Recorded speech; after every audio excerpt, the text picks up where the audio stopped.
First, a layer of bromine is poured into the bottom of a beaker.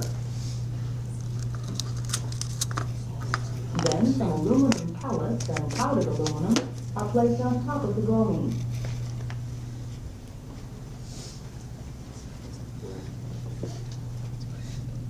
The light aluminum pellets and aluminum powder float on the bromine surface. Within a few moments, they begin to react exothermically. The pellets skid around the bromine surface. Here we see the aluminum pellets burning with a bright flame. We also see white fumes of aluminum bromide, a solid which coats the watch glass and escapes from the beaker. Eventually, all the aluminum has reacted. Lifting the watch glass, we can see the white aluminum bromide that has sublimed on the surface, and also aluminum bromide vapor condensing to solid. Here we are scraping the solid aluminum bromide formed in the reaction.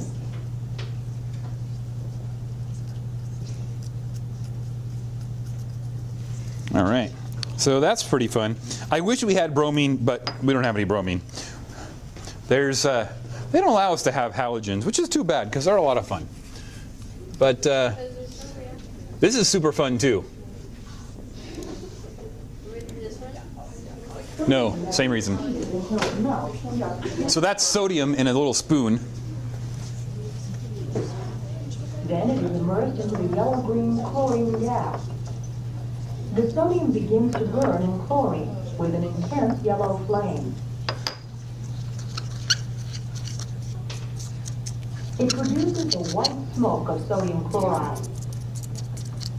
We are observing the exothermic reaction of sodium metal with chlorine gas, producing the white solid sodium chloride. Afterwards, the glass spoon contains only white solid sodium chloride. And you could put that on your French fries. They just made salt. Yeah. No, that's not how they make salt. They get the salt out of the ocean. Nature is much better at making salt. All right, so over here I've got a little piece of magnesium. You might recognize magnesium from the metal that they put in those little flash pots you get at 4th of July, where it goes flash, flash, flash, flash, flash, flash. Because magnesium gets extremely bright.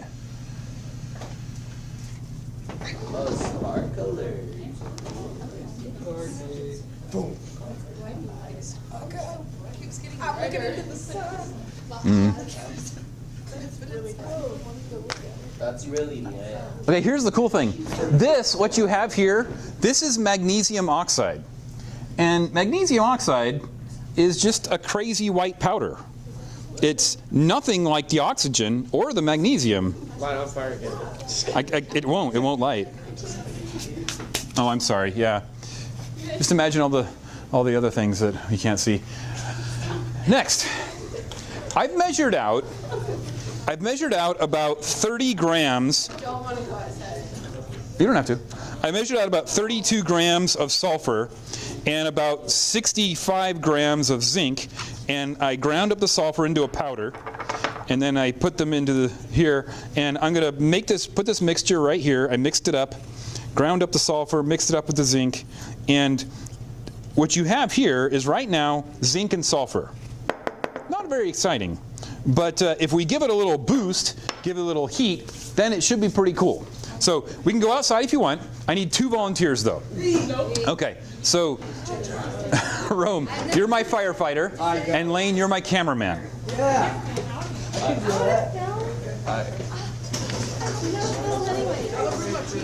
Okay, so you just hold on to that, and you're my cameraman.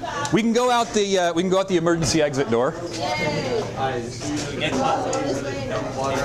Yes, when we're all done. And you're my cameraman. If I get cold out here, I'm willing to watch. Yes, it is. It's currently running. Don't flip it over. It's perfectly good the way it is. So you want like a steady stream or just a It's up to you. We are going outside. You recognize outside. It's where you go when you're done playing PlayStation. She's like, Okay, now, I'm going to put it right here. This morning, the wind was blowing that way, but the wind could change at any moment. I need you guys to back up a little bit. Everybody think warm thoughts. hey guys, think warm thoughts. Okay, I'm going to use a wick. A fuse? A fuse, yes. It's gonna freaking explode! That's nice and warm. I'm warm. Oh my god.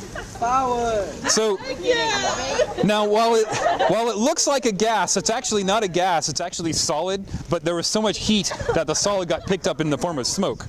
Okay, fireman. I got it. I didn't get any warm. Yeah, Rome, you're my hero! Oh my gosh. Rome, you saved us! No! Okay, let's go back inside. Are you kidding? Thank you. Oh my god. Like I said, the wind was blowing that way, but it could move. I'm dying. No, you're not. You're not dying. Like I did. And then wait, so it was okay to breathe in the gas? It's fine. It's just smoke. Yeah, this is the same stuff they use in fireworks to make the firework go up into the air. Blowing up my nose.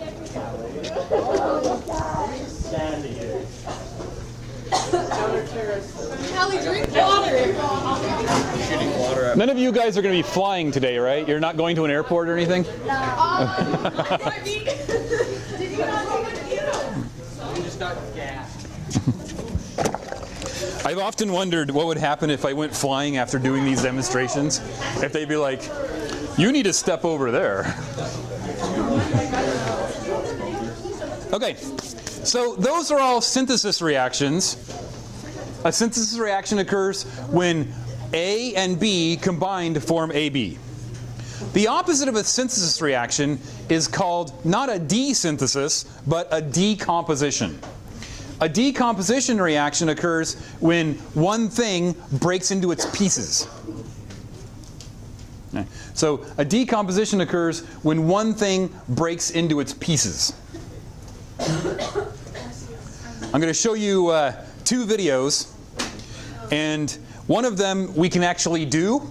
The really fun one we can actually do. Unfortunately, it takes longer than a period.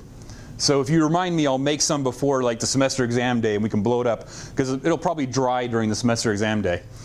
So here we go. Super easy. There's this chemical called Mercury 2 oxide, and it's a red powder. And Mercury 2 oxide breaks down into what 2 things? Mercury and oxygen. Hg plus O2. Okay? Make sense? And there's this other thing called nitrogen triiodide, which breaks down into, take a wild guess? Nitrogen and iodine. All right, that's a 2. Okay. And then the one I'm going to do for you is the decomposition of hydrogen peroxide, which is H2O2, and that breaks down into water molecules and oxygen. So see if you can spend a little bit of time and bang those 3 out. See if you can figure out how to balance those decomposition reactions. Wait, if it was plus O2, wouldn't it be Nope, because water and oxygen are 2 separate things. Oh, you're right. You sure I'm not gonna die? You'll die, it just won't have anything to do with what happened today. That's a nice thought. Not today. Just not today. Well, I don't know what happens after. Yeah. You could be a poor driver, you never know. Oh, I am not a poor driver. Never know. I have my license. I've been driving for 3 months without an accident. I'm a good driver. I drove for 6 months and only got 1 ticket. Well, when you get to 25 years, you let me know. I've never been. My mom's been driving forever. She's never been pulled over, never had a ticket, nothing. And she got out of it. How old's your mom? She's 39. I still got her beat. My mom almost got a ticket. It feels like it's pretty and it's solidly just like it's horrible. So she's technically. Yeah, I got pulled over. I got pulled over when I was 16, and I got pulled over 2 years ago in Boulder City, and it was complete bunk. And I was like, this is wrong. So the guy's like, okay, you're dismissed. This is not how it works. Now I have a dash camera, so if that ever happens again, I'd be like, you were looking at that guy. Because that's what happened. The car pulled out in front of me and be like, you ran the stop sign. He's like, no, the guy in front of me ran the stop sign. What's wrong with you? Put down the donut. Hey. Your dad's a cop? Well, he's not the one that pulled me over. Does he like donuts? Yes. Okay. Okay, so mercury and oxygen. How many oxygens do you see here? One. How many oxygens do you see here? How do you fix that? 2 Hg. Now, how many mercuries? How many mercuries? Okay, it looks like I'm done, but we always check our work. 2 mercuries, 2 mercuries, 2 oxygens, 2 oxygens, and we're done. Nitrogen triiodide. Guys? How many nitrogens do you see here? 1. How many here? 2. So how do I fix it? Put a 2. Put a 2 in front of there? 2 nitrogens, 2 nitrogens. How many iodines? 6. How many iodines? 2. How many do I fix that? Put a 3. Put a 3 there. It looks like I'm done, but I always check my work. 2 nitrogens, 2 nitrogens, 6 iodines, and I'm done. Now this one's a little trickier because there's an even number of oxygens on the left, but an odd number on the right. So to fix that, the best thing to do is just to start out with a 2 right there. Make everything even. Okay. Now, how many hydrogens here? 2. How many hydrogens here? 4. How do I fix that? 2. Put a 2 there. How many hydrogens? 4. How many hydrogens? 4. How many oxygens? 4. 4. How many oxygens here? 4. If you can't see, there's 2 here and there's 2 there. Okay, so this is kind of fun. This is just hydrogen peroxide, and I'm going to add a catalyst to it. The hydrogen peroxide's already breaking down. You can see little bubbles. But I'm going to put some chemical into it to kind of goose the situation. Yeah, this is manganese dioxide, or manganese 2 oxide, or 4 oxide? Manganese 4 oxide? Yeah, and all this is just tiny water droplets. This used to be used in Hollywood. They do this so you can, like, if they needed vapor and they're like coming out of a lamp or something, like Idrium Majimi. Yeah, there you go. So that's fun.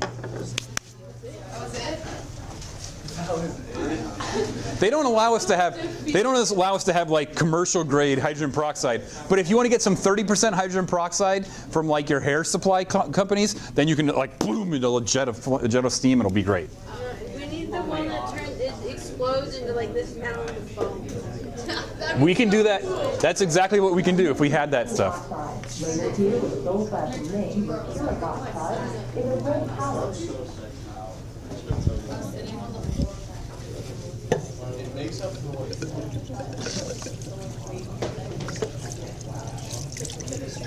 When red mercury 2 oxide is heated in a test tube, it darkens in color.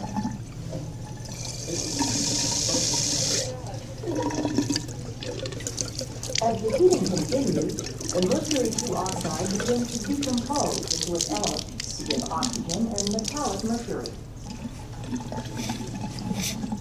I did this back when we could have mercury in schools. The metallic mercury condenses a silver droplet on its Yeah, mercury is bad for you. It goes in your brain and stays there for 100 years. If we observe the middle portion of the tube, we begin to see mercury concentrating, and as we move in closer, we see a distinct pale band of mercury. We also note that the mercury oxide is now black in color. We can test for the presence of oxygen using the glowing current test.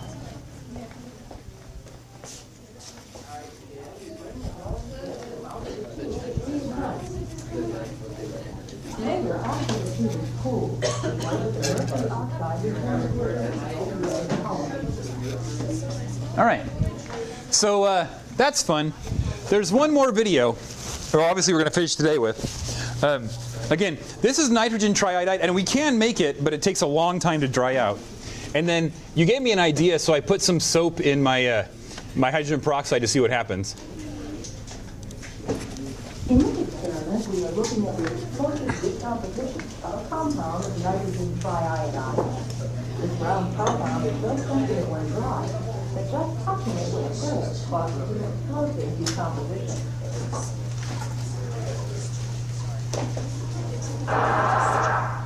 It forms nitrogen and iodine. That purple cloud is iodine. Like this mousetrap, it releases potential energy from the spring. The nitrogen triiodide releases chemical energy. When it decomposes into an element, nitrogen and iodine. The problem is it has to be dry, and you have to make it wet, and then you have to leave it dry. Okay. How long does it take to dry? A couple hours. Yeah. All right. So I put some soap in the hydrogen peroxide just to see what would happen, and I'm going to put some more manganese dioxide in there.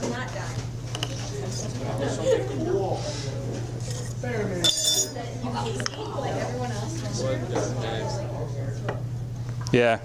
We need the 30% hydrogen peroxide to really have it go bloop. That's what it. Have you seen the videos where they do like the elephant toothpaste and it goes bloop?